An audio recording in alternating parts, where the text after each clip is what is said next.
फिर से उनके माध्यम से हम बहनों को प्रभु की उपस्थिति में बैठने का एक और अवसर प्रभु ने हमें दिया है।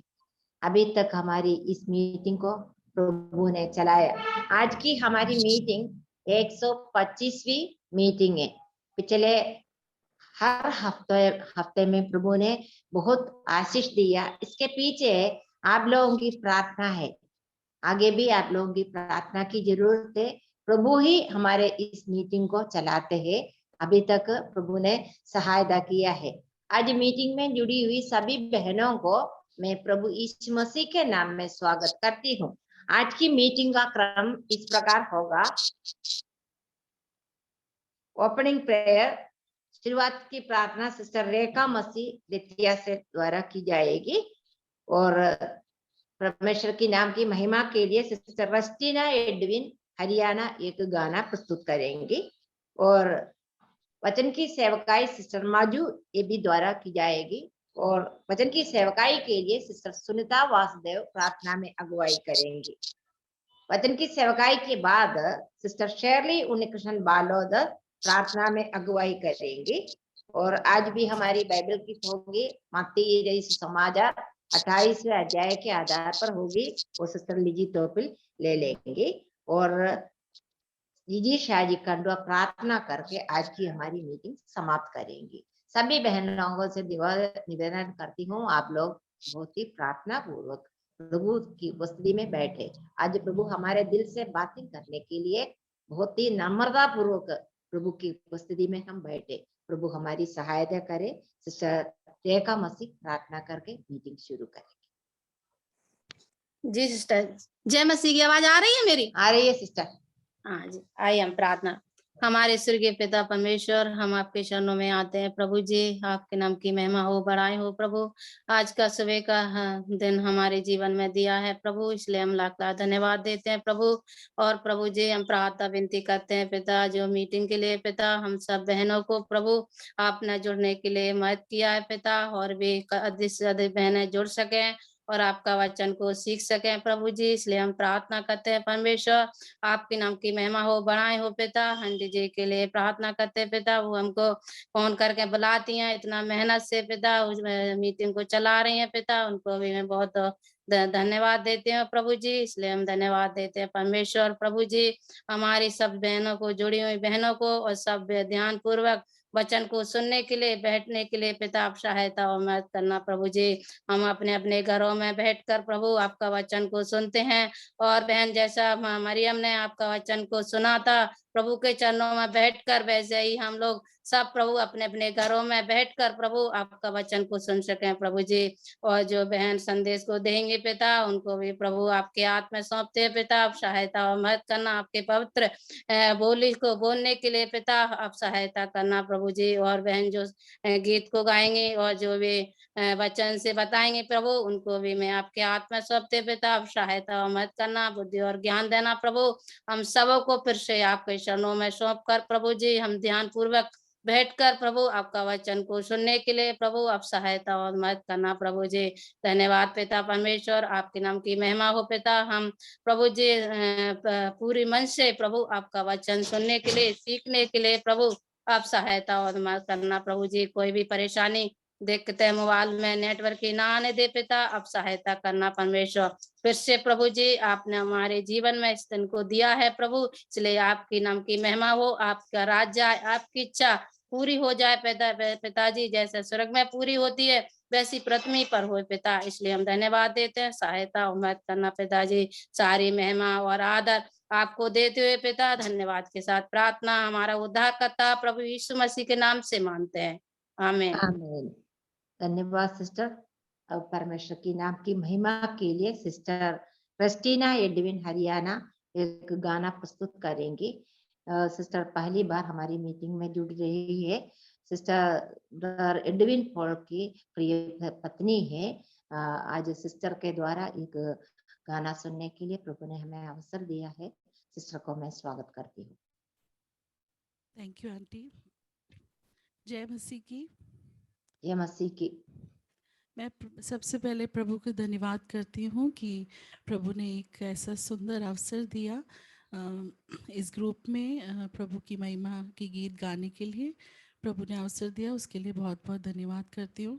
इस ग्रुप के सारे एडमिन्स के लिए भी धन्यवाद करती हूँ कि उन्होंने मेरे को ये मौका दिया, और स्पेशली मसी आंटी को भी बहुत बहुत धन्यवाद करती हूँ कि उन्होंने मेरे को अवसर दिया इस मीटिंग में गीत गाने के लिए। जो गीत मैं यहाँ पे गाने जा रही हूँ उसका बोल है सर आवाज बहुत कम है, आवाज बहुत कम आ रही। अभी अभी आ रही आवाज? अभी हाँ थोड़ा सा और बढ़ाइए। अभी या ठीक है। ओके। मैं जो गीत गाने जा रही हूँ उसका बोल है, आनंद से भर के जाएंगे हम सब। बहुत पुराना गीत है, आइए हम प्रभु की महिमा के लिए गाते हैं।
यीशु मसीह सियोन के गाने गाएंगे मिलकर, दुख और तकलीफ वहाँ होगी नहीं। सियोन के गाने गाएंगे मिलकर, दुख और तकलीफ वहाँ होगी नहीं। आनंद से भर कर जाएंगे हम सब गाते हुए सियोन की तरफ। आनंद से भर कर जाएंगे हम सब गाते हुए सियोन की तरफ। आनंद से भर कर जाएंगे हम सब गाते हुए सियोन की तरफ। Thank you. बहुत बहुत धन्यवाद सिस्टर। आज सुबह के वक्त हमें एक सुंदर गाना सुनने के लिए प्रभु ने हमें अवसर दिया। हम सभी लोग सियोन की तरफ सफर कर रही है। हमारा सफर आनंद से भरकर होने के लिए प्रभु हमारी सहायता करे। अभी वचन की सेवकाई के लिए सिस्टर सुनीता वासुदेव प्रार्थना में अगुवाई करेंगे। आइए हम प्रार्थना करें। हमारे जीवित दयालु पिता परमेश्वर, हम आपको धन्यवाद देते हैं प्रभु इस सुंदर समय के लिए। प्रभु आपने हमारे जीवन में दिया प्रभु, हम धन्यवाद देते हैं प्रभु हमारे जीवन में फिर से हमें एक मौका दिया प्रभु आपको सन्निधि में बैठने के लिए। प्रभु हम विभिन्न जगहों में प्रभु इस माध्यम के द्वारा प्रभु हम एक साथ में बैठने में प्रभु हमें अवसर दिया प्रभु, हम धन्यवाद देते हैं प्रभु। और प्रभु वचन सुनने के लिए प्रभु हमें अवसर मिला प्रभु। कितनी लोग है प्रभु जिनकी बस अवसर नहीं मिलते हैं प्रभु, और प्रभु हमें जो बहुमूल्य अवसर मिला है प्रभु हम इसको अच्छे रीति से इस्तेमाल करने में प्रभु हमें सहायता मदद करना प्रभु। और प्रिय रस्टीना सिस्टर को प्रभु आपने अच्छा वरदान दिया प्रभु, प्रिय बहन को प्रभु आपको महिमा के लिए प्रभु गाने में प्रभु आपने सहायता किया प्रभु, हम धन्यवाद देते हैं प्रभु। प्रिय बहन को जो वरदान आपने दिया है प्रभु आपको महिमा के लिए गाने के लिए प्रभु अपने प्रिय बहन को प्रभु इस्तेमाल कर रहे प्रभु, हम धन्यवाद देते हैं प्रभु। उनके सेवकाई में प्रभु उन्हें आशीष करना प्रभु, उन्हें कलीसिया में भी आशीष करना प्रभु। जिन जगहों में प्रिय बहन जाती है प्रभु हमको गाने के लिए प्रभु, उनके गाने से प्रभु हम सबको प्रभु उनके महिमा के लिए प्रभु आगे बढ़ाना प्रभु, सहायता मदद करना प्रभु। और प्रभु वचन के सेवकाई प्रभु हमारे बीच में प्रभु मंजू सिस्टर प्रभु हमारे बीच में प्रभु आपका वचन के सेवकाई करेंगे प्रभु। प्रिय बहन को प्रभु आपको हाथ में सौंपते हैं प्रभु। और प्रभु प्रिय बहन को प्रभु आपने अच्छा वरदान दिया है प्रभु आपको महिमा के लिए प्रभु, विभिन्न जगहों में प्रभु अच्छी रीति से काम करने में प्रभु सेवकाई में प्रभु आप उन्हें इस्तेमाल कर रहे प्रभु, हम धन्यवाद देते हैं प्रभु आपको महिमा के लिए प्रभु। उन्हें भी गाने के लिए प्रभु अच्छा वरदान और आपको वचन की सेवकाई करने के लिए प्रभु आपने प्रभु इस्तेमाल कर रहे प्रभु, इसके लिए हम धन्यवाद देते हैं प्रभु। जिन बहन अनेक बहनों के बीच में प्रभु उनको भी प्रभु आपने इस्तेमाल कर रहे प्रभु, इसके लिए हम धन्यवाद देते हैं प्रभु। और इस मीटिंग में जुड़े हुए हर बहन के लिए भी हम प्रार्थना करते हैं प्रभु। प्रभु जिन बहन लोग भी नहीं जुट पाए प्रभु आने वाले दिनों में प्रभु वो लोग भी इस मीटिंग में जुड़े प्रभु और आशीष पाए प्रभु, सहायता मदद करना प्रभु। इस माध्यम इस मीटिंग को चलाने के लिए प्रभु प्रिया आंटी को प्रभु आपने इस्तेमाल किया और इन अगुवाई किया प्रभु, इसके लिए हम धन्यवाद देते हैं प्रभु। मर्सी आंटी के पास स्वस्थ रखे प्रभु हमारे बीच में प्रभु, और प्रभु आंटी के प्रभु हमारे बीच में उनको एक हाथ से सेवकाई करने के प्रभु हम उनका अच्छा बोझ दिया प्रभु, हम धन्यवाद देते हैं प्रभु। और प्रभु इस मीटिंग के प्रभु अच्छी रीति चलाने में प्रभु आगे बने सहायता मदद करना प्रभु। और प्रभु इस माध्यम से प्रभु अनेक जगहों में बैठ करके प्रभु हम बहनों को प्रभु आपका वचन सुनने के लिए सीखने के लिए प्रभु हमें अवसर मिल रहा है प्रभु, इसके लिए हम धन्यवाद देते हैं प्रभु। प्रभु आपका वचन हम सुनने वाले नहीं प्रभु, बल्कि हमारे जीवन में हम प्रयोग करने वाले, हमारे जीवन में हम प्रयोग करके चलने वाले प्रभु बनने में प्रभु सहायता मदद करना प्रभु। और जिन लोगों को आज जुड़ नहीं पाए प्रभु आने वाले दिनों में वो जुड़े, और लोग भी जुड़ना चाहते हैं प्रभु समय पर जुड़ने में प्रभु, और आपका आशीष वचन हम लोग सुनने पाए प्रभु, सहायता मदद करना प्रभु। आगे भी हमारे कार्यक्रम चलेंगे प्रभु। प्रिया लीजी आंटी प्रभु हमारे बीच में प्रभु हम आपका वचन का प्रभु पद भी पूछेंगे प्रभु, हम लोग भी उसको अच्छे तरह से याद करने के लिए प्रभु ये अवसर जो मिला है प्रभु हम लोग भी सब लोग याद करें प्रभु आपका महिमा के लिए प्रभु। हमारे जीवन में हम आशीष पाने में प्रभु सहायता मदद करना प्रभु। सभी बहनों को प्रभु आपको हाथ में सौंपते हैं प्रभु, प्रार्थना विनती से हम आपको धन्यवाद देते हैं यीशु मसीह के नाम से मांगते हैं, आमीन आमीन। धन्यवाद सिस्टर। अब वचन की सेवकाई का समय है, इसके लिए मैं सिस्टर मधु को इस मीटिंग में स्वागत करती हूँ। हम सभी लोग प्रभु की उपस्थिति में बहुत ही ध्यान पूर्वक बैठे, प्रभु हमारी सहायता करे। सिस्टर को परिचय कराने की जरूरत नहीं है, अभी कई बार हमें वचन से कई बार हाँ वचन से मैसेज देने के लिए सिस्टर को प्रभु ने उपयोग किया है। आज भी सिस्टर हमारे बीच में है। प्रभु हमारी सहायता करे। सारी बहनों को जय मसीह की। जय मसीह की। मैं परमेश्वर का धन्यवाद देना चाहूंगी कि फिर से मुझे इस मीटिंग में वचन से बांटने के लिए प्रभु ने मौका दिया। इसके लिए मैं धन्यवाद देना चाहूंगी। और जो रिस्पॉन्सिबल सिस्टर्स हैं जिन्होंने मुझे आज के दिन के लिए मैसेज के लिए चुना, मैं उनको भी धन्यवाद देना चाहूंगी।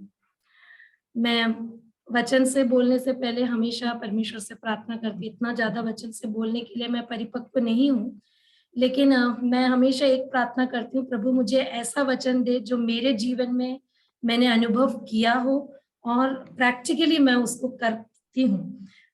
अगर प्यार करने के लिए अगर लव के ऊपर कोई मैसेज दे और वो अपने घर में ही या पड़ोसी से प्रेम ना करे तो वो सही नहीं है।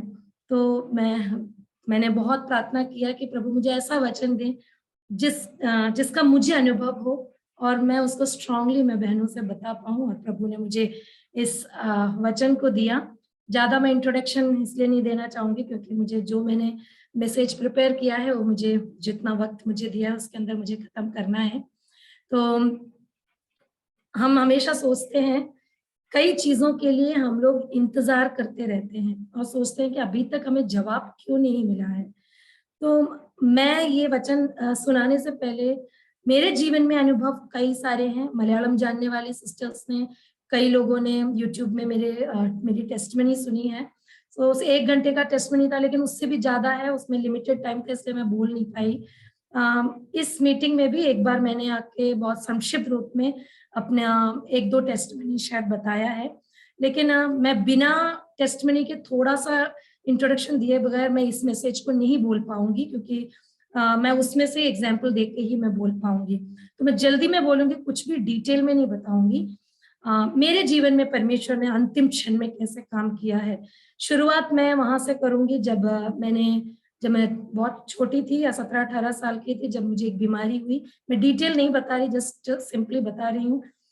जब डॉक्टर्स ने हाथ छोड़ दिया, जब मुझे खुद लगा कि मैं अब एक और दिन जिंदा नहीं रह सकती, इतना ज्यादा मुझे प्रॉब्लम हुआ, तो अंतिम क्षण में मैंने प्रार्थना सिर्फ इसलिए किया, प्रभु मैं अब मरने जा रही हूँ, प्रभु मुझे प्रभु से माफी मांगा। और अंतिम प्रार्थना जैसे मैंने प्रार्थना करके घुटनों में बैठ के प्रार्थना किया, क्योंकि बीमारी इतनी ज्यादा बढ़ गई थी कि मैं एक स्टेप भी मैं रख नहीं सकती थी आगे। लेकिन अंतिम क्षण में जब मैंने प्रार्थना, वो मेरा लास्ट प्रेयर की तरह मैंने प्रार्थना किया। लेकिन दूसरे दिन जब मैं सुबह उठी, मुझे पूरी तरह से चंगाई मिल चुकी थी। प्रभु ने मुझे वो अंतिम क्षण में मेरे जीवन में काम किया। उसके बाद जब मैं 8th-9th में पढ़ती थी, मैं जब केरला में थी, एक नदी में अपने कजिन्स के साथ नहाने के लिए गई थी। मैं पानी के अंदर डूब गई, कोई बचने का कोई चारा नहीं था। मेरे आगे, मुझे अभी भी याद है, छोटी छोटी मछलियां जाते हुए मैंने देखा। पूरी तरह मुझे कोलैप्स सी हो गई थी। तब वहां पे नहाने आई जो कुछ आंटियों ने अपना जो पेटीकोट है वो पानी के अंदर धोने के लिए डाला, तो मुझे वो कपड़े का एक छोटा सा टुकड़ा मिला, जिससे अंतिम क्षण में जब मेरी सांस जाने वाली थी, उस क्षण उस कपड़े को पकड़कर मैं ऊपर आ पाई। वहां भी प्रभु ने अंतिम क्षण में काम किया। कई सारे एक्सीडेंट से परमेश्वर ने मुझे बचाया है। शादी के बाद डॉक्टर्स ने बताया कि मुझे बच्चे नहीं होंगे। दिल्ली के डॉक्टर्स, अलवर के डॉक्टर्स ने पूरा बता दिया ट्रीटमेंट करना पड़ेगा, अगर ट्रीटमेंट करें तो भी 10-15 साल तो वेट करना ही पड़ेगा।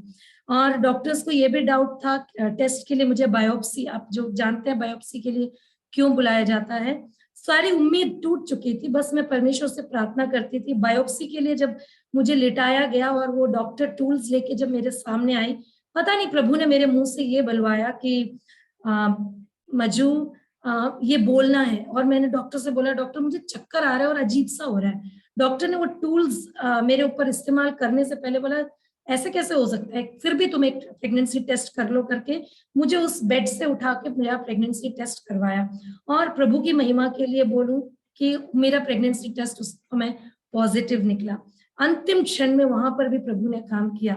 मेरे जब ट्विंस बेटियां मेरे पेट में थी, जब 6 हफ्ते जब हुआ तो एक मांस का टुकड़ा मेरे पेट में से ऐसे, मैं जब यूरिन पास करने गई तो गिरा, तो उसमें सबने बोला कि ये तो डेंजरस है, एक काम करो, पास में एक अच्छी गायनी है उसके पास जाके करो, टेस्ट कराओ। तो उसने जब अल्ट्रासाउंड कराया तो उसके अंदर पता चला कि मेरा मिसकैरेज हो चुका है। मिसकैरेज होकर डॉक्टर ने बोला कि अब तो तुम्हारा सैक एम्प्टी हो चुका है, एक काम करना, 1 हफ्ते इंतजार करना, अगर नेचुरली ब्लीड हो गया तो ठीक है, नहीं तो आप 1 हफ्ते बाद मेरे पास आना, मैं पिल्स देकर आपका डीएनसी कर दूंगी। मैंने 1 हफ्ते बहुत प्रेयर किया, ये तो पक्का था कि बच्चा अब नहीं है। बहुत रोती थी, मैं दुआ करती थी और मेरी मम्मी आ गई डीएनसी के लिए। लेकिन जब हम जाने लगे डीएनसी के लिए तो किसी ने, प्रभु ने दूसरे लोगों से बात करवाया, उनके थ्रू बात करवाया कि मजू मेडिकल कॉलेज जाके डीएनसी करवाओ, ताकि फिर डीएनसी करने के बाद कोई ओपिनियन है तो वहां के डॉक्टर्स बताएंगे। मैं इस डॉक्टर के पास ना जाके उस मेडिकल कॉलेज में गई। अल्ट्रासाउंड के टाइम पे भी स्कैन जब कर रहे हैं, मैं तो पूरे विश्वास के साथ लेटी हूँ कि अब बच्चा नहीं है, यही रेडियोलॉजिस्ट बोलेगा।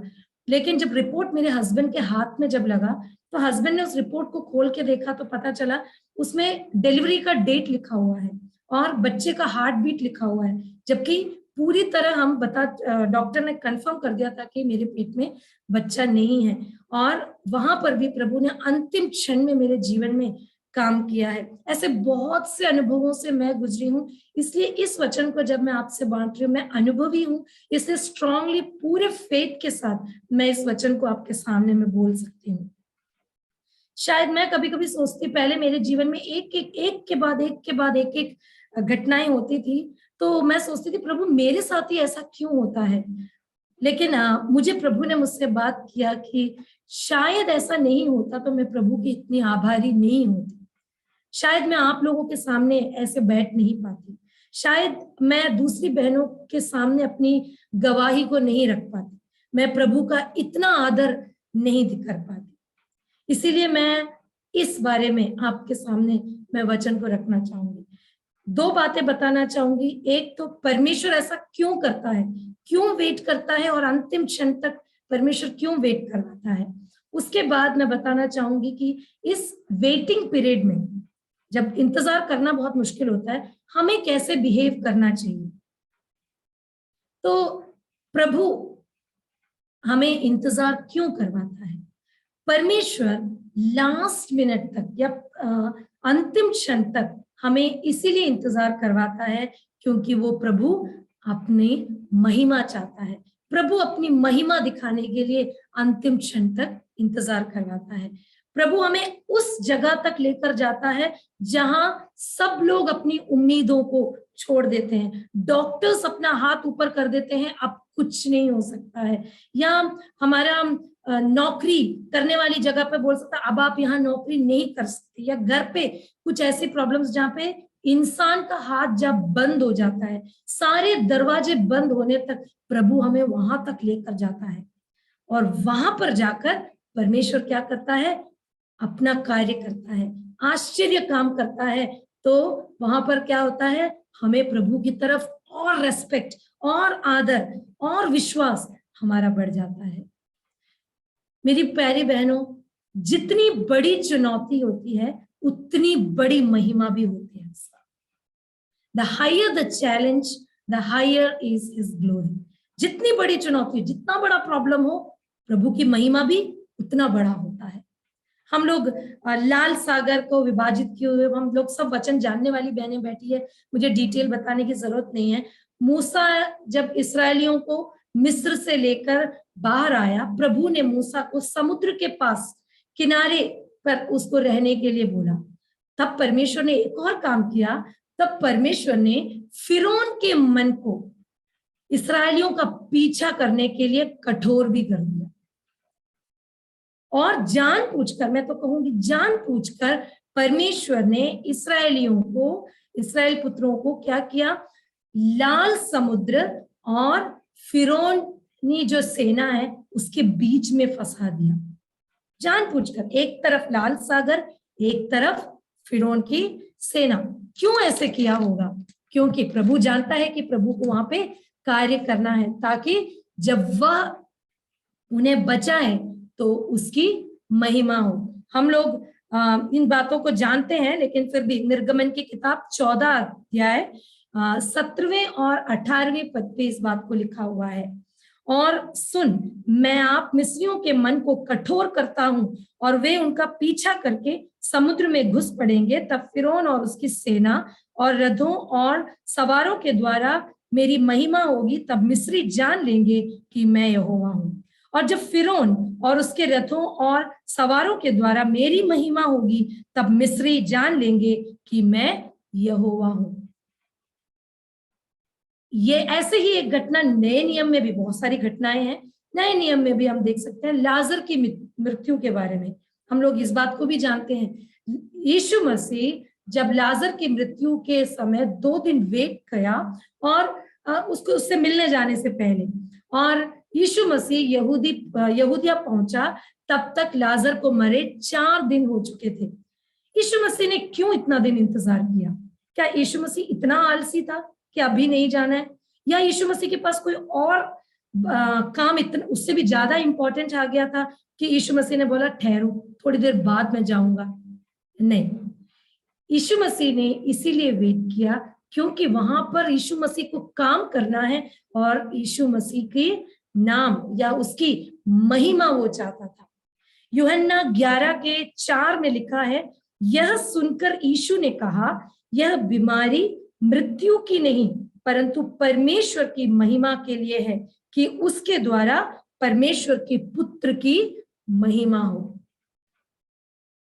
लाजर को अगर मरने से पहले यीशु मसीह वहां आकर लाजर की बीमारी से अगर लाजर को चंगाई देता तो अद्भुत कार्य तो होता, लेकिन एक नॉर्मल अद्भुत कार्य होता, क्योंकि प्रभु ने काफी लोगों को चंगाई दिया है, वहां पर भी वो चमत्कार कर सकता था। लेकिन मृतकों में से जी उठाना या लाजर का जी उठना एक नॉर्मल मिरेकल नहीं था, मन को झकझोर करने वाला एक मिरेकल वहां पर परमेश्वर ने किया। यीशु मसीह ने अपनी महिमा पाने के लिए यह काम किया। प्रभु, मेरी प्यारी बहनों, प्रभु अपनी महिमा प्राप्त करना बहुत पसंद करता है। वो हमें इंतजार करवाता है, वो हमारे सिचुएशन को वर्स्ट या लास्ट मोमेंट तक लेकर जाता है ताकि हम रोएं, गिड़गिड़ाएं। मेरी गवाही, मैंने बोला, मैं पहले भी रोती थी अपनी बीमारी को सही करने के लिए, लेकिन प्रभु चाहता था कि मैं घुटनों में बैठकर, मेरे आंसू इतने निकले, मैं अपने दिल को पूरी तरह खोल के रखूं। उस मोमेंट तक प्रभु ने मुझे वो दर्द सहना पड़ा, उस मोमेंट तक प्रभु ने इंतजार करवाया। और उसके बाद प्रभु क्या करता है, हमें चंगाई देता है या उस प्रॉब्लम से हमें बाहर निकलता है ताकि उसके आश्चर्य काम को हम पहचान सके। प्रभु इस तरीके से काम करता है कि हम उसकी आराधना करेंगे। किसकी आराधना करेंगे? उस परमेश्वर का जो बंद दरवाजे को भी खोल सकता है, बंद रास्ते को खोलने वाले परमेश्वर तक हम पहुंच सके। जहां हमें लगता है कि आगे कोई रास्ता खुला नहीं है, जहां हमें लगता है पूरा मार्ग बंद हो चुका है, वहां पर परमेश्वर काम करने के लिए प्रभु हमें अंतिम क्षण तक लेके जाता है। दूसरी बात, परमेश्वर सबसे आखिरी पल तक इसीलिए हमसे इंतजार करवाता है, और या परमेश्वर इंतजार करता है ताकि लोग उस पर विश्वास करें। पहले मैंने बोला, the higher the challenge the higher his glory. दोबारा मैं बताऊंगी, the higher the challenge the higher is the miracle. जितनी बड़ी चुनौती होगी उतना बड़ा आश्चर्य काम होगा। छोटे से काम को परमेश्वर शुरू में ही करके दे दे तो वो आश्चर्य काम नहीं कहा जाता है। यहाँ पर जितनी बड़ी चुनौती है उतना बड़ा आश्चर्य काम होता है। जब लोग परमेश्वर के अद्भुत कार्य को देखेंगे वो उसके गवाह बनेंगे, वह उनको परमेश्वर पर विश्वास दिलाने पर मजबूर करेंगे। लोग जानेंगे कि सिर्फ ये काम परमेश्वर से ही हुआ है। जब मुझे डॉक्टर्स ने, दिल्ली और अलवर के डॉक्टर्स ने कंफर्म कर दिया कि इसको बच्चा नहीं होगा, और कई लोगों ने प्रार्थना किया, कितने अविश्वासी लोगों को पता चल गया। हॉस्पिटल के नर्सेस, यहाँ अलवर के नर्सेस जानते थे कि मजू को प्रॉब्लम है, लेकिन उनके सामने जब बिना किसी ट्रीटमेंट के जब पता चला कि मेरा प्रेगनेंसी टेस्ट पॉजिटिव है, तो कितने कितने तरीके से लोगों ने उस मिरेकल को देखकर प्रभु को जाना। और जब मैं मेरे जाने के बाद उस डॉक्टर ने उस नर्सेस को बताया कि इसका प्रेगनेंसी हुआ तो है, लेकिन 4 महीने तक हो सकता है ये रहे, लेकिन ये डिलीवर नहीं करेगी बेबी को। जब 8वां महीना हुआ, मैं मम्मी के पास से यहाँ अलवर वापस कुछ काम के लिए आई, तो बच्चे का मूवमेंट बंद हो चुका था। तो मैं डॉक्टर के पास गई, तो डॉक्टर बहुत शॉक में रह गई। बाद में मुझे नर्सेस ने ये सब बताया कि डॉक्टर ने बोला इसके पेट में 8 महीने तक बच्चा कैसे टिका, क्योंकि इसको तो बहुत सारे प्रॉब्लम्स हैं। तो वहां पर भी डॉक्टर हो या नर्स हो, जो लोग हैं उनके सामने प्रभु ने उनके विश्वास को बढ़ाया। तब मैं अपने मुंह से बोल पाई, डॉक्टर ने मुझसे एक स्टेटमेंट बोला, तुमने तो कमाल कर दिया। लेकिन मैंने तब बोला, तब मैं इतना ज्यादा किसी से सुसमाचार कुछ कभी सुनाया नहीं, मैंने डॉक्टर से बोला ये मैंने नहीं, मेरे जीवित परमेश्वर ने किया है, मैं इस चीज को बता पाई।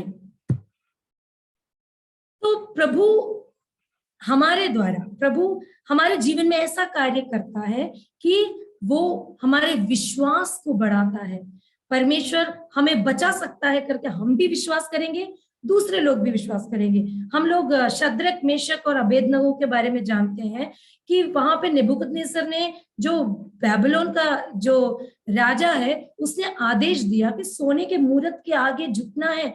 और लेकिन दानियल, शद्रक, मेशक, अबेदनगो ने वहां पर उस बात से इनकार किया, और जो इनकार करता है उसको दंड में क्या, आग में डाल दिया जाएगा। परमेश्वर ने आग में डालने से पहले उनको नहीं बचाया, आग में डालने तक इंतजार किया। वहां पर परमेश्वर ने काम किया और उनको जलने से पहले उनको बाहर निकाला। राजा नेबुकदनेस्सर वो देख के आश्चर्यचकित हुआ। उसने क्योंकि उसके सामने ही अद्भुत कार्य हुआ। उसने प्रभु की स्तुति की और उसने पहचाना कि यही सच्चा परमेश्वर है। और उसने वहां पर लोगों को ये बोला कि, वहां के प्रजा को क्या बोला कि कोई भी इजराइल के परमेश्वर के खिलाफ नहीं बोलेगा, जो बोलेगा उसको दंड दिया जाएगा। जिन बहनों ने ये नहीं पढ़ा है, कोई ऐसा है तो दानियल की किताब 3 अध्याय 28 और 29 पद में लिखा है। नेबुकदनेस्सर कहने लगा, धन्य है शद्रक, मेशक और अबेदनगो का परमेश्वर, जिसने अपना दूत भेजकर अपने इन दासों को इसीलिए बचाया क्योंकि इन्होंने राजा की आज्ञा न मानकर उसी पर भरोसा रखा और यह सोचकर अपना शरीर भी अर्पण किया कि हम अपने परमेश्वर को छोड़ किसी देवता की उपासना व दंडवत ना करेंगे। इसलिए अब मैं यह आज्ञा देता हूं कि देश देश और जाति जाति के लोगों और भिन्न भिन्न भाषा बोलने वालों में से जो कोई शद्रक, मेशक और अबेदनगो के परमेश्वर की कुछ निंदा करेगा, वह टुकड़े टुकड़े किया जाएगा और उसका घर घूरा बनाया जाएगा, क्योंकि ऐसा कोई और देवता नहीं जो इस रीति से बचा सके। कितनी बड़ी गवाही है। परमेश्वर हमारे जीवन में कार्य करता है तो इस प्रकार कार्य करता है।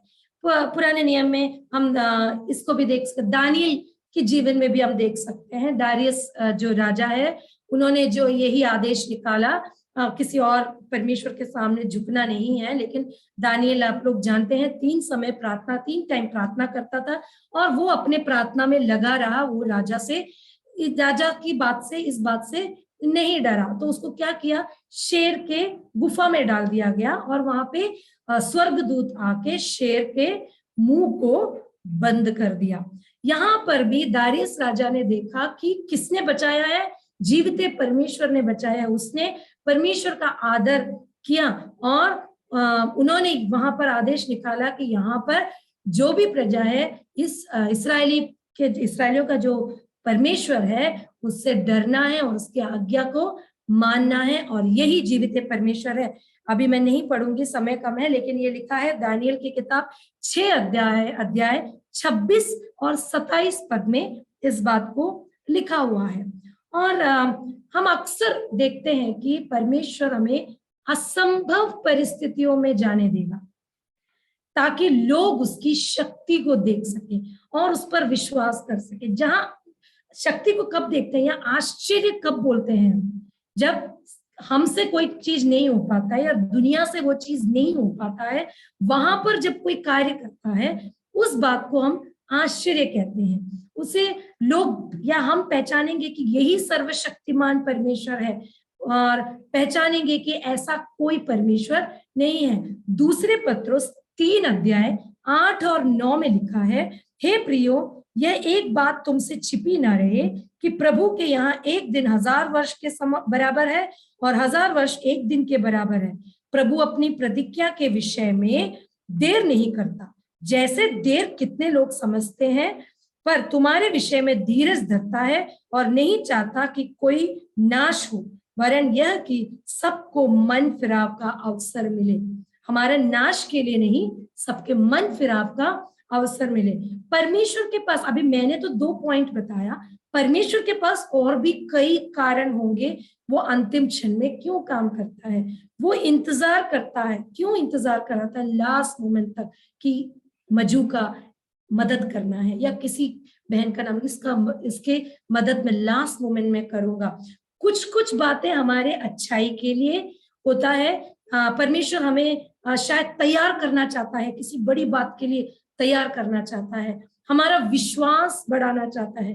मुझे लगता है अगर मेरे पास गवाही नहीं होती तो मैं आप लोगों के सामने वचन को लेकर कभी नहीं आ पाती। प्रभु मुझसे कितना बड़ा कार्य करवा रहा है।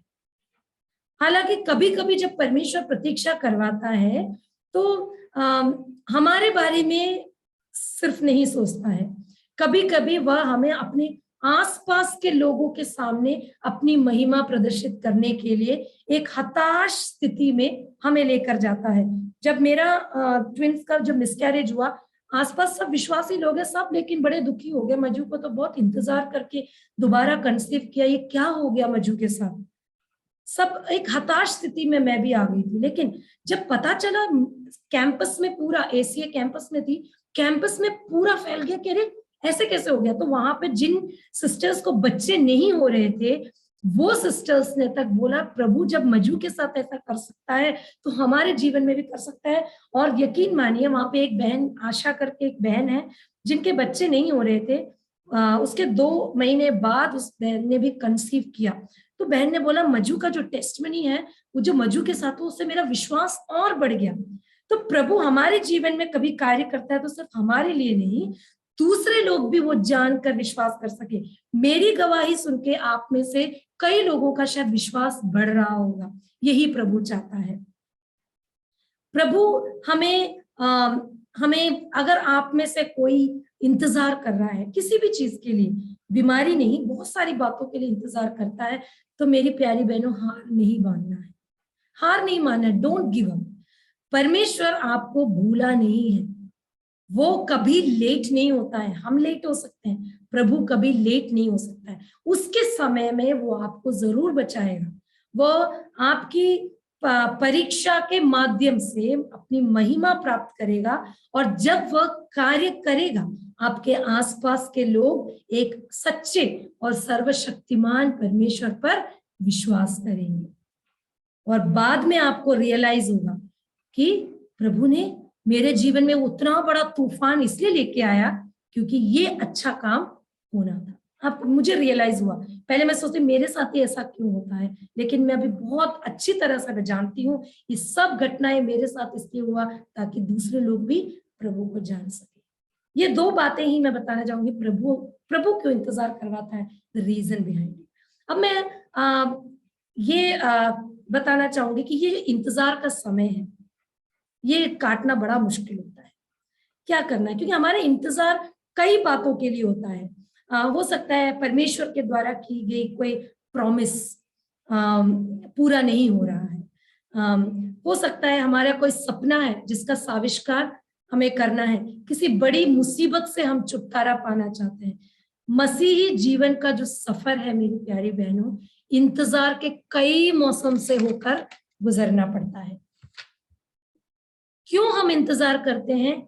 आप ये मान लो आप एक छोटी सी बीज है, जिसको बीज के समान है, जिसको अभी अभी लगाया है और अब उसे बढ़ने के लिए या एक पेड़ बनने के लिए हमें समय लगेगा। एक पेड़ बनने तक समय लगेगा। और ये बीज और पेड़ के बीच में जो इंतजार का जो समय है, ये जो दौरान है, परमेश्वर सबसे उचित काम हमारे द्वारा करेगा।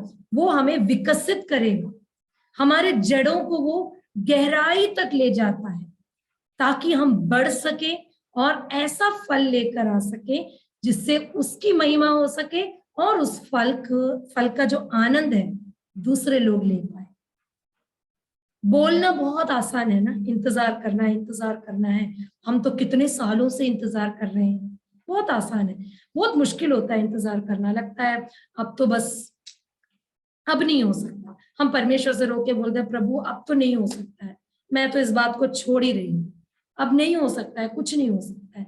ऐसे हम लोग उम्मीद खो देते हैं, हम रोते हैं, गिड़गिड़ाते हैं, प्रभु अब तो नहीं, अब तो कितने साल हो गए या कितना हफ्ता हो गया, मेरा तो वो डेट निकल चुका है, अब क्या इंतजार करूं, क्यों प्रभु आपने मुझे इंतजार करना है। मैंने भी पहले कई बार ऐसे सोचा है, जब क्योंकि मैं शादी से पहले जब मैं प्रार्थना में स्ट्रांग हुई तो मैं सबसे ज्यादा प्रार्थना उन बहनों के लिए करती थी जिनके बच्चे नहीं है, उनके बच्चा होने के लिए।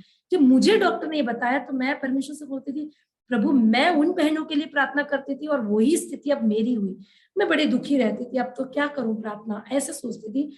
लेकिन उस वक्त प्रभु क्या करता है, कोई वचन के द्वारा या प्रभु के दास लोगों के द्वारा प्रभु हमसे बात करके हमें और स्ट्रांग बनाता है। मुझे जब डॉक्टर ने ये बताया, उसके दूसरे दिन कॉटेज मीटिंग में प्रभु के दास थॉमस अंकल थे, तो उन्होंने हन्ना के बारे में प्रचार किया। तो मुझे लगा प्रभु मुझसे बात कर रहा है। तो ऐसे जब हम निराश हो जाते हैं तो प्रभु हमें एक होप, एक आशा कई तरीके से हमें दे देता है, किसी की प्रार्थना के द्वारा भी हमें मिलता है।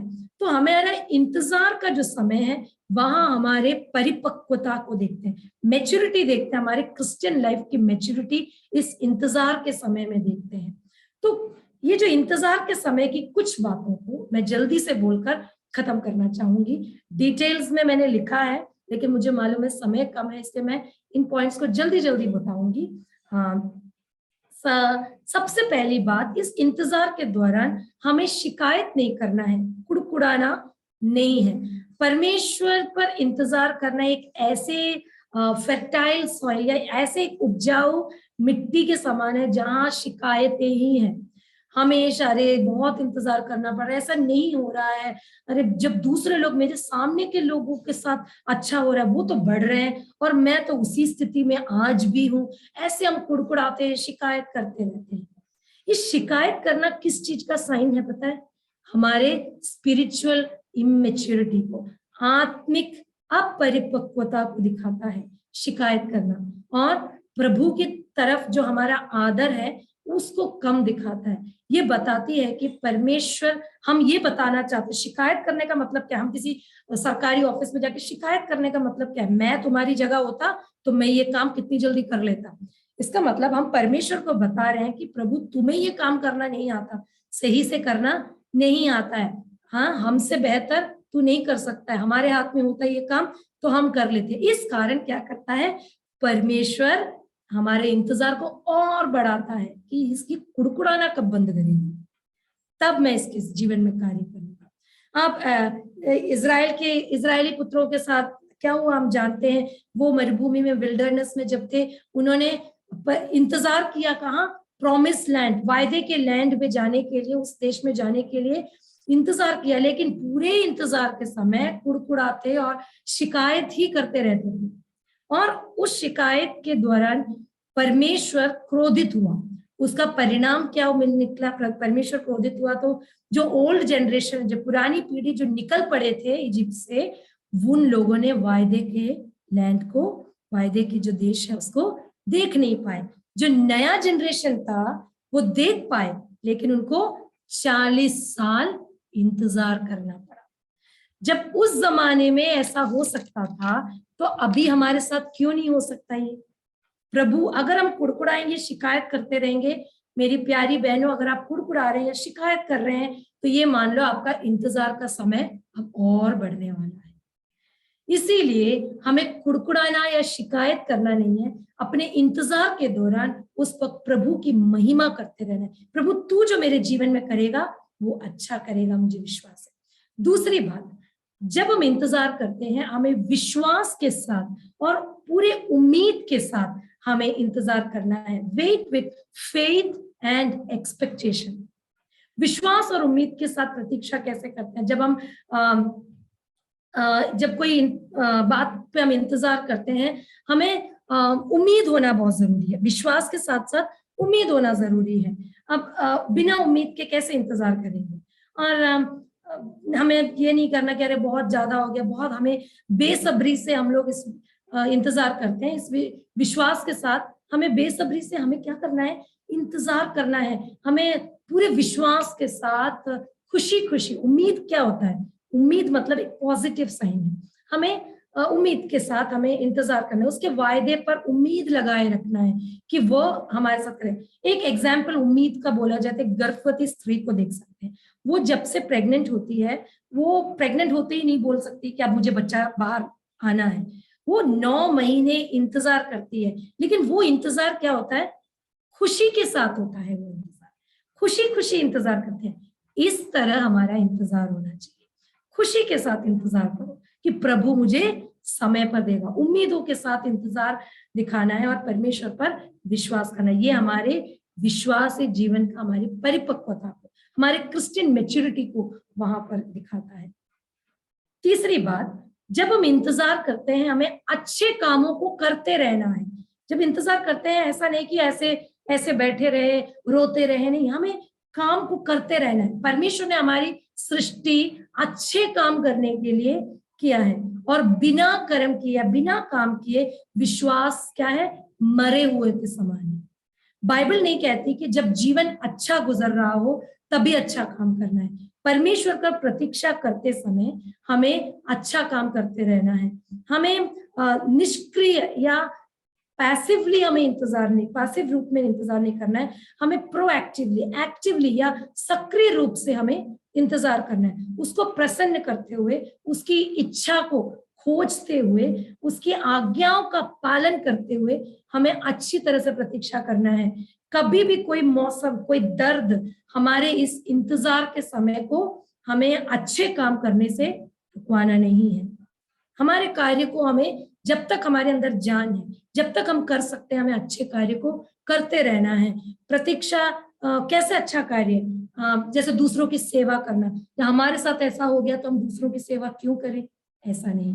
दूसरों के लिए प्रार्थना करना है, हमें दूसरों को दिलासा देना है, उनको एनकरेज करना है, उनके ऊपर दया दिखानी है। ऐसे अच्छे कार्यों को हमें करते रहना है, उसको स्टॉप नहीं करना है। चौथी बात, हमें परमेश्वर से जिस बात को करने के लिए हम चाहते हैं, परमेश्वर जिस पे करे, उसमें हमें भी पार्टिसिपेट करना है, हमें भी उसमें अपना योगदान देना है। कैसे?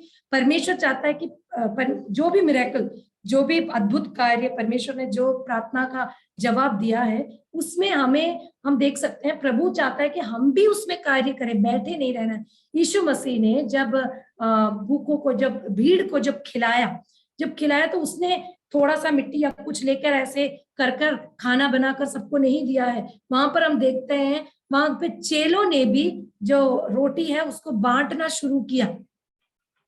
चेलों ने वहां रोटी को लेकर आए। ये सब कार्य चेलों ने भी किया। ऐसे नहीं कि अरे अब तो परमेश्वर को जो करना है करने दो, हमसे नहीं होगा, ऐसे नहीं, हमें भी उसमें कार्य करना है। दूसरी बात कहा जाता, हमें भी योगदान देना है। हमें एक्टिवली हमें योगदान देना है। हमें उसके अंदर हमारा योगदान होना बहुत जरूरी है। हाँ, कभी कभी हमें लगता है कि हम परमेश्वर का इंतजार कर रहे हैं कार्य करने के लिए, प्रभु कब देगा कब देगा कब देगा करके हम इंतजार कर रहे होते हैं। लेकिन सच्चाई ये है कि प्रभु हमारा इंतजार कर रहा है कि तू कब उठेगी और कब कार्य करेगी। तू भी तो कुछ कर, मैं अकेला थोड़ी ना करूंगा। बीज बोया है तो कम से कम पानी तो डाल, बारिश तो मैं दूंगा। प्रभु हमारा इंतजार कर रहा है, ये मत भूलो। तो हमें एक्टिवली पार्टिसिपेट करना है। परमेश्वर, हो सकता है वो काम हमने पहले कभी किया नहीं, वो कार्य प्रभु करना चाहता है, हमने कभी किया ना हो, लेकिन प्रभु चाहता है कि हम उस कार्य को करने के लिए पहला कदम उठाए तो सही। जैसे मैं प्रभु से प्रार्थना करती थी, प्रभु मैं गाना गा लूंगी, गाना लिख लूंगी, ये सब कर लूंगी, लेकिन मुझे कभी भी बहनों के बीच में मैसेज देने के लिए मत बुलाना। सच्ची में मैंने प्रार्थना किया है ऐसे, क्योंकि मुझे बहुत डर लगता है, क्योंकि स्कूल की किताब पढ़ाने की तरह नहीं है। पवित्र शास्त्र को लेकर हाथ में रख के मैं कैसे प्रचार करूंगी। लेकिन जब मुझे पहली बार मौका मिला तो मैंने तब जिसने मुझे बुलाया तो मैंने उनसे बहुत लड़ाई किया, प्लीज आपने मुझसे बिना पूछे मेरा नाम कैसे दे दिया। लेकिन तो उन्होंने भी मुझे बताया तो एक बार स्टार्ट कर मजू, प्रभु ने अगर पुकारा है, प्रभु ने बुलाया तो प्रभु तुझे यूज करेगा। अभी भी मैं अपने आप को नहीं समझती कि मैं, आप लोग मेरे सामने बैठे सब बहनें अच्छे से वचन को जानने वाले, मैं आपके सामने कुछ बोल सकती हूँ, लेकिन प्रभु अगर मेरे मुंह में देता है, मुझे शुरू करना है, बाकी प्रभु ही करता है। ये विश्वास मुझे प्रभु ने दिलाया, तो हमें उसमें पार्टिसिपेट करना है। कैसे पार्टिसिपेट करना है? जैसे अब आप एक नौकरी के लिए आप इंतजार कर रहे हैं, तो बैठे रहने से कुछ नहीं होगा, बायोडेटा भेजो, रेज्यूमे भेजो तो सही, नेट पे नौकरी सर्च तो करो, निकलो तो सही। अगर आप एक बुक पब्लिश करना चाहते हैं तो बुक पब्लिश करने के लिए बैठे रहने से क्या होगा? आप अपना वोकैबुलरी, अपने वाक्य, अपने हिंदी या जो इंग्लिश है उसको अच्छे से सुनो और लिखते रहो, उसको डेवलप करो, उसको करेक्शन करो। ये सब काम आपको करना है, ये सब प्रभु नहीं करेगा, आपको अपना पार्टिसिपेशन देना है। तो ये जो वेटिंग सीजन है, जो इंतजार का जो सीजन है, इसमें प्रभु कार्य करता है। पांचवी बात, अपने हाथ में किसी कार्य को ना लें। अपने हाथों में किसी कार्य को, प्रभु तुझसे नहीं होगा, अब मैं अपने हाथ में इस बात को ले रहा हूं। बहुत सारे प्रलोभन हमारे जीवन में आएंगे कि मजू वो सब छोड़, अब तू ये करना शुरू कर दे। बहुत सारे प्रलोभन हमारे जीवन में आएंगे, क्योंकि प्रलोभन में हम इसलिए गिर जाते हैं क्योंकि हम इंतजार कर करके थक चुके होते हैं, और हम लोग प्रभु के जो वायदा है उसको हम अब सोचते हैं कि प्रभु ने ऐसे ही बोला है, नहीं होगा, अब मुझे कुछ करना चाहिए, ये काम करते हैं। और हमारे अंदर जो प्रलोभन आता है उसमें हमें गिरना नहीं है। उससे क्या होगा? उससे हम अगर हाथ लगाएंगे तो प्रभु हाथ छोड़ देगा और वहां पर प्रॉब्लम्स ही होंगी। एग्जाम्पल के लिए अब्राहम और सारा के बारे में आप जानते हैं, उनको वायदे का संतान बताया गया था, प्रभु ने वायदा किया था उनको, कितनी बार वायदा किया उनको, लेकिन जब वो थक गई इंतजार करते करते, सारा वो वायदा सब छोड़कर उसने हाजिरा को अब्राहम के सामने पेश किया। अब सारा के पूरे परमिशन के साथ अब्राहम हाजिरा के साथ ले गया और उनको बच्चा हुआ, और जो बच्चे का नाम इस्माइल, और इस्माइल जो है वायदे का संतान नहीं था, इसीलिए क्या हुआ, उसके पैदा होने के बाद से ही वहां प्रॉब्लम्स शुरू हो गई। बहुत तरीके हमारे सामने आएंगे हमें हमारे इंतजार को रोकने के लिए, लेकिन हमें वहां पर अपने हाथों में कोई कार्य को नहीं लेना है। मुश्किल जरूर होता है बहनों, इंतजार करना बहुत मुश्किल होता है, पर प्रतीक्षा करें, चाहे कितना भी मुश्किल लगे या खर्चा भी करना पड़े, उसके समय का इंतजार करो, क्योंकि जब वो देता है अच्छा देता है। अगर आप प्रलोभन में पड़ते हैं, आपको लगता है दूसरे लोग बढ़ रहे हैं, तो आप वचन संहिता Psalms 37 आप पढ़ना, आपको बहुत हिम्मत मिलेगी। ठीक है। आखिरी बात, इंतजार के समय हमें क्या करना है? हमें परमेश्वर के करीब, बहुत ही करीब होना है। Draw closer to God in your waiting time. हमें परमेश्वर के करीब पहुंचना है। लास्ट में मैं यही बताऊंगी, परमेश्वर के करीब हमें पहुंचना है, उसकी इतना करीब पहुंचो कि हम प्रभु से चिपके रहें। मनुष्य के गिरावट से लेकर, जब मनुष्य ने पहले पाप किया था, तब से लेकर अब तक हम लोग प्रभु से दूर भागते रहते हैं, खासकर मुश्किलों के समय में। अक्सर इंतजार करके हम ऐसे थक जाते हैं, हम उससे दूर भागने लग जाते हैं, क्योंकि हम परेशान हो चुके होते हैं, मांग के परेशान हो चुके होते हैं। हम प्रार्थना करना छोड़ देते हैं, फेलोशिप में हमारे विश्वासी लोगों से मिलना बंद कर देते हैं, इतनी ज्यादा परेशान हो जाते हैं कि हम डिप्रेशन स्टेज में आ जाते हैं। पर इस वक्त हमें सबसे ज्यादा उससे चिपके रहना है। अगर हम परमेश्वर को उस वक्त खोजते हैं या उस वक्त परमेश्वर के करीब जाते हैं जब परमेश्वर आपको सब कुछ देता है, तो इसका मतलब परमेश्वर आपका सही तरीके से काम नहीं कर रहा है। मेरा मतलब है एक पिता से जब आप कुछ मांगते हैं, वो सब कुछ आपको खरीद के ला के देता है, मैं उस पिता को अच्छा पिता नहीं बोलूंगी। वो पिता इंतजार करवाएगा, उस चीज का वैल्यू समझाएगा, तभी वो एक अच्छा पिता कहला सकते हैं। तो इसी तरह प्रभु हमसे इंतजार करवाता है। हम प्रभु से इसीलिए प्रेम करते हैं क्योंकि हम जानते हैं कि प्रभु कौन है। हम प्रभु से इसीलिए प्रेम नहीं करते कि वो हमें क्या देता है, इसलिए नहीं, क्योंकि हम जानते हैं कि वो परमेश्वर कौन है। हमें उसके करीब जाना है, हर मुश्किल में हमें जाना है, और हर मुश्किलों के समय हमें ये बताती है कि हम जब करीब जाते हैं, हमारे आत्मिक परिपक्वता को दिखाते हैं। हमें विश्वास के साथ ये जीवन बिताना है, ना कि फीलिंग्स, इमोशंस में आके हमें काम नहीं करना है। विश्वास होना जरूरी है। इसलिए हर दर्द में, चाहे सब कुछ ढलता हुआ नजर आ रहा हो, उसके करीब रहें और उससे चिपके रहें। अंत में एक पद पढ़कर खत्म करना चाहूंगी। वचन संहिता 27 के 14, यहोवा की बाट जोता रहे, हियाव बांध और तेरा हृदय दृढ़ रहे। हाँ, यहोवा ही की बाट जोता रहे। परमेश्वर हमारा केयर बहुत करता है, हमारी सुरक्षा भी करता है, और जितना हमारे बारे में सोचते हैं, उससे ज्यादा परमेश्वर हमारे बारे में सोचता है। परमेश्वर ने अगर हमसे वायदा किया है तो उसको पूरा करना परमेश्वर को मालूम है। परमेश्वर चाहता है कि उस वायदे को पूरा करना है। हम बोलते हैं हम इंतजार करके थक गए, क्या परमेश्वर अपने वायदे को ढलने देगा? नहीं, परमेश्वर उस वायदे को थोड़ा इंतजार करके ही सही उस वायदे को जरूर पूरा करेगा, क्योंकि उसने हमें अगर इस दुनिया में भेजा है, तो परमेश्वर हमारी जरूरतों को भी वो समझता है। आप में से कोई भी बहन किसी भी बात का इंतजार कर रहे हैं तो ये पहचान लो कि वो क्यों इंतजार कर रहा है, और जो बातें बताई हमें, ये जो इंतजार के समय किस तरीके से हमें बिहेव करना है, इस बात को भी समझकर आगे बढ़िए। प्रभु जरूर आपकी प्रार्थनाओं का जवाब देगा। अगर आप इंतजार कर रहे हैं, प्लीज कुड़कुड़ाए नहीं, आप इंतजार करते रहे। अनुभवी लोगों से आप बातों को सुने कि अंतिम क्षण में उनके जीवन में परमेश्वर ने कैसा काम किया है। अभी तक मुझे सुने सारी बहनों को मैं धन्यवाद देना चाहूंगी। प्रभु का भी धन्यवाद देना चाहूंगी कि मुझे ऐसा मौका दिया। धन्यवाद। बहुत बहुत धन्यवाद सिस्टर ने अपने अनुभव से हमें कुछ बातों को समझाया।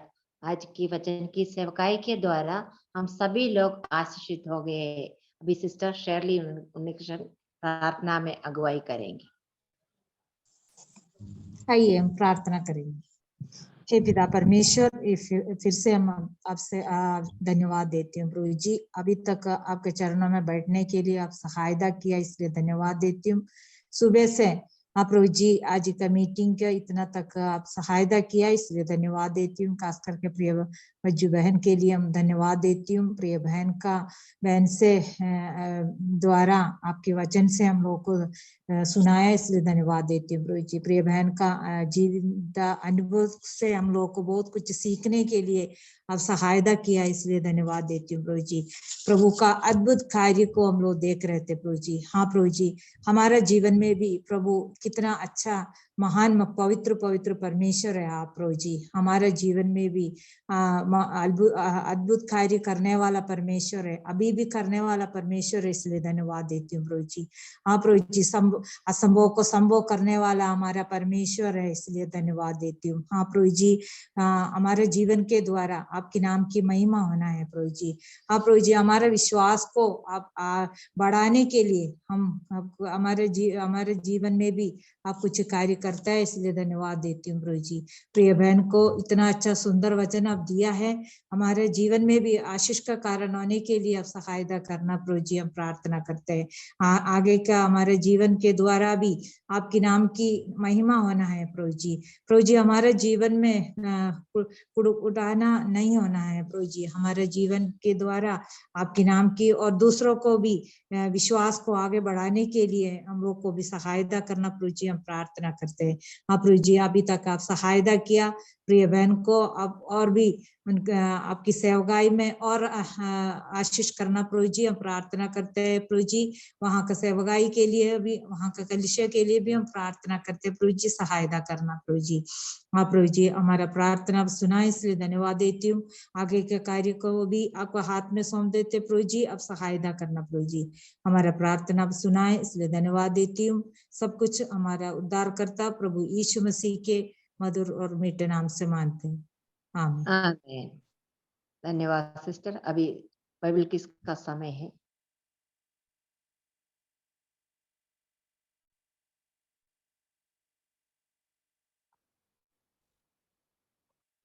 अगले हफ्ते की हमारी मीटिंग 15 तारीख को होगी। उस दिन सिस्टर लीजी तोपिल वचन की सेवकाई करेंगी। सब लोग प्रार्थना में याद रखिए। सबको जय मसीह की। उम्मीद करती हूँ आप लोग सब पढ़ के आए होंगे। मत्ती रचित सुसमाचार अध्याय 28 में मैं आपका स्वागत करती हूँ। ये स्क्रीन दिख पा रहे क्या आप? दिख पा रहे हैं sister? Okay okay, thank you so much. तो सबसे पहला प्रश्न यही रहा, सप्ताह के पहले दिन कब्र पर कौन आया? मरियम मगदलिनी और दूसरी मरियम, मरियम मगदलिनी और पहली मरियम, मगदलिनी मरियम और दूसरी मरियम। सॉरी, एक क्वेश्चन इसमें ऑप्शन तीसरी लिखी थी तो गलती से हुआ दूसरी। एक मरियम मगदलिनी और दूसरी मरियम, मरियम मगदलिनी और पहली मरियम, मगदलिनी मरियम और तीसरी मरियम। मरियम मगदलिनी और दूसरी मरियम।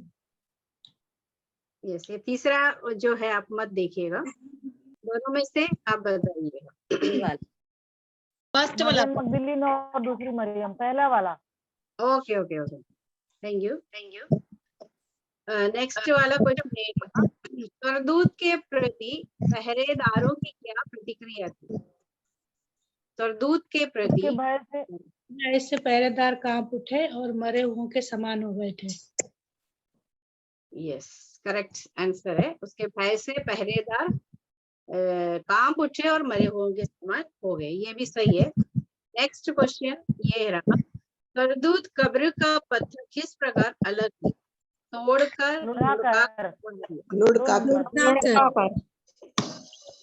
Correct answer. जी उठने के बाद यीशु ने स्त्रियों के लिए सबसे पहले क्या शब्द है? खुश हो जाओ, रो मत, शांति हो, मत डरो, रो मत। ध्यान से आपने पढ़ चुके हैं तो आप बताएंगे। ये जी उठने के बाद की बात है। यीशु ने स्त्रियों को फर्स्ट वाला है, खुश होने के लिए सलाम, सलाम बोला था। सलाम, सलाम का मतलब क्या है? शांति हो, शांति हो। तीसरा वाला सलाम का मतलब, हाँ यस करेक्ट बोला है, शांति हो बोला। पुरनियों और सिपाहियों को कौन लोगों ने शांति देकर गलत प्रचार करवाया? प्रधान याजकों ने, याजक लोगों ने या प्रधान याजकों ने? Yes correct. कौन सी बात आज तक यहूदियों में प्रचलित है? वो मैंने आंसर नहीं लिखे, आप लोग बोलिए। हाँ, कौन सी बात चेलों ने उसके कब्र को, उसके सब को चुरा लिया। उसके चेलों ने डेड को चुरा लिया। यस करेक्ट आंसर है। उन्होंने, उनके चेलों ने आके उनके बॉडी को चुरा के ले गए। ये गलत प्रचार जो है यहूदियों में प्रचलित करवाया यही महायाजक यानी प्रधान याजकों ने। ओके, नेक्स्ट, यीशु का अंतिम आज्ञा क्या थी? तुम लोगों को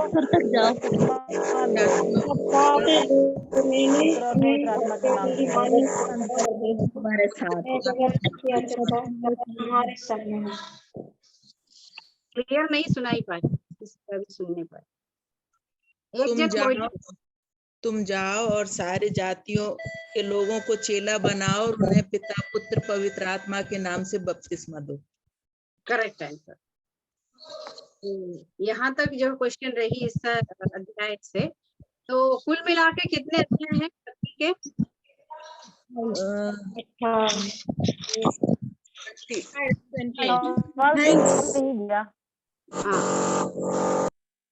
28 ना, 28 अध्याय है। 28 अध्याय का सफर जो है आप लोग ने मेरे साथ मिलकर सफर किए हैं, मतलब तय कर चुके हैं, इसके लिए धन्यवाद। तो हम सब यीशु मसीह पर विश्वास करते हैं। विश्वास यदि हमारे अंदर आना है तो क्या करना चाहिए? यीशु मसीह के बारे में अच्छी तरह से जानना जरूरी है। ये कहाँ पर मिलेगा हमको? मरकुस, लूका और यूहन्ना समाचारों में यीशु मसीह के बारे में अच्छी तरह से लिखा, उसको अच्छी तरह से पढ़ना जरूरी है। इस प्रकार से मजू सिस्टर ने बताया पेड़ के बारे में, जिस प्रकार से वो बढ़ते हैं, जड़ जितना नीचे को जाएगा उतना वो बढ़ता जाएगा, है ना। उसी प्रकार से हमें परमेश्वर के वचन में बढ़ना है। तो उम्मीद करती हूँ अगले सप्ताह जो है मरकुस सुसमाचार चैप्टर 1 से मैं क्वेश्चन पूछूंगी, सब पढ़ के आइएगा। धन्यवाद। और कंठस्थ पद अगली लास्ट में मत्ती सुसमाचार 18 का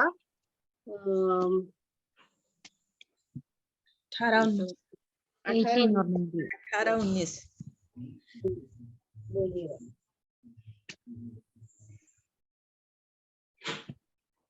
मत्ती रचित सुसमाचार 28 का 18 और 19।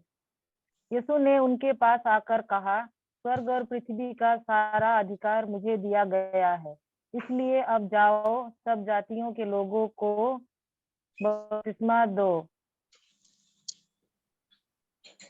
सब जाति के लोगों को चेला बनाओ और उन्हें पिता पुत्र और पवित्र आत्मा के नाम से बपतिस्मा दो। Yes correct. मत्ती 28 का 18 और 19। यीशु ने उनके पास आकर कहा, स्वर्ग और पृथ्वी का सारा अधिकार मुझे दिया गया है, इसलिए तुम जाओ, सब जातियों के लोगों को चेला बनाओ और उन्हें पिता और पुत्र और पवित्र आत्मा के नाम से बपतिस्मा दो। मत्ती 28 का 18 और 19। यीशु ने उनके पास आकर कहा, स्वर्ग और पृथ्वी का सारा अधिकार मुझे दिया गया है, इसलिए तुम जाओ और सब जातियों के लोगों को चेला बनाओ और उन्हें पिता और पुत्र और पवित्र आत्मा के नाम से बपतिस्मा दो। मत्ती 28 का 18 और 19। यीशु ने उनके पास आकर कहा, स्वर्ग और पृथ्वी का सारा अधिकार मुझे दिया गया है, इसीलिए तुम जाओ, सब जातियों के लोगों को चेला बनाओ और उन्हें पिता और पुत्र और पवित्र आत्मा के नाम से बपतिस्मा दो।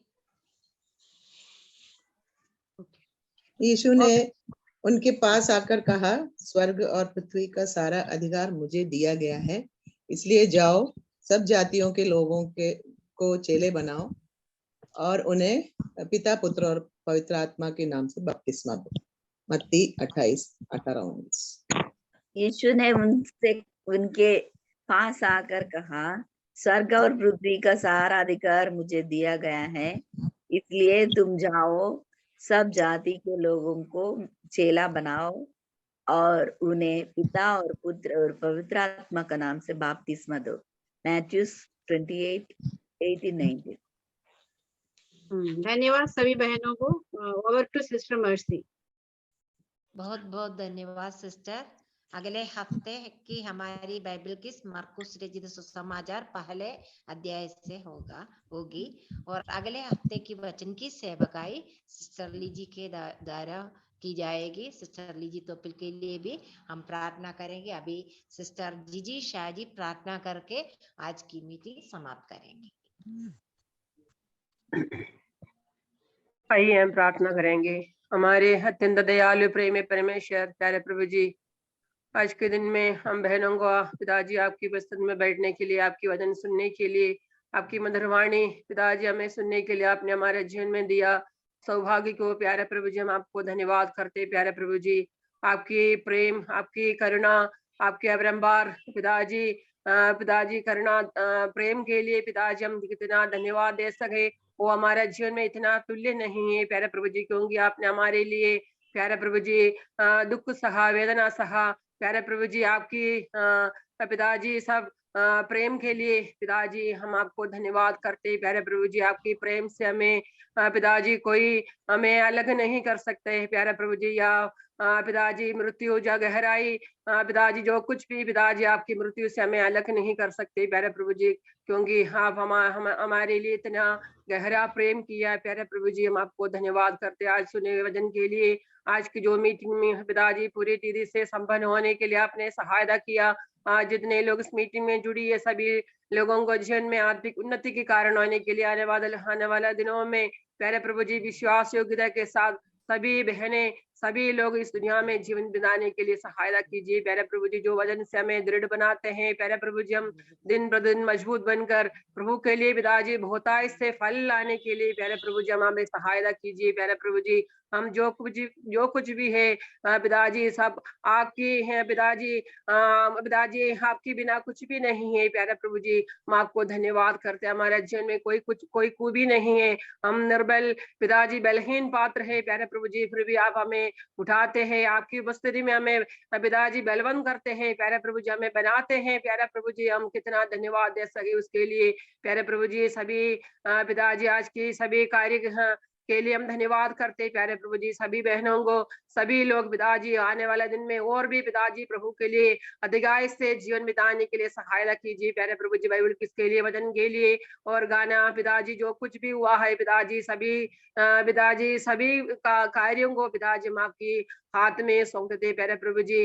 पिताजी आने वाले दिन में हमें भी पिताजी प्रभु के आगमन के इंतजार में बने रहने के लिए और भी पिताजी मजबूत बनकर रहने के लिए प्यारे प्रभु जी सहायता कीजिए प्यारे प्रभु जी। अभी जो दिया समय के लिए हम धन्यवाद करते प्यारे प्रभु जी। हमारा पिताजी इस दुनिया के वास पिताजी हम दिन प्रतिदिन पिताजी प्रभु के योग्य चाल चलते हुए पिताजी हमें जीवन बिताने के लिए सहायता कीजिए प्यारे प्रभु जी। हमारा प्रार्थना बिनती आपने सुना, धन्यवाद पिताजी। हमारे जीवन में कुछ कमी घटी तो हमें क्षमा कीजिए प्यारे प्रभु जी। हमें आप उठा पिताजी आपके हाथ में हमें सौंपते प्यारे प्रभु जी, सभी लोगों को आपके हाथ में सौंपते प्यारे प्रभु जी। हम विश्वास में, प्रेम में, आशा में पिताजी दिन प्रतिदिन बढ़ते जाए। विश्वास, आशा, प्रेम, इससे सबसे बड़ा प्रेम है पिताजी। उस प्रेम में हमें बने रहने के लिए प्यारे प्रभु जी, आपके आगमन के इंतजार में रहने के लिए पिताजी और भी हमें सहायता कीजिए प्यारे प्रभु जी। हमारा प्रार्थना बिनती, धन्यवाद, स्तुति, बलिदान सब कुछ पिताजी हमारा उद्धार करता शीघ्र आने वाला प्रभु यीशु मसीह के मधुर और मीठे नाम से मांगते प्यारे प्रभु जी, आमेन। आमेन आमेन। धन्यवाद सभी बहनों को, धन्यवाद सबको। जय मसीह की। जय मसीह की।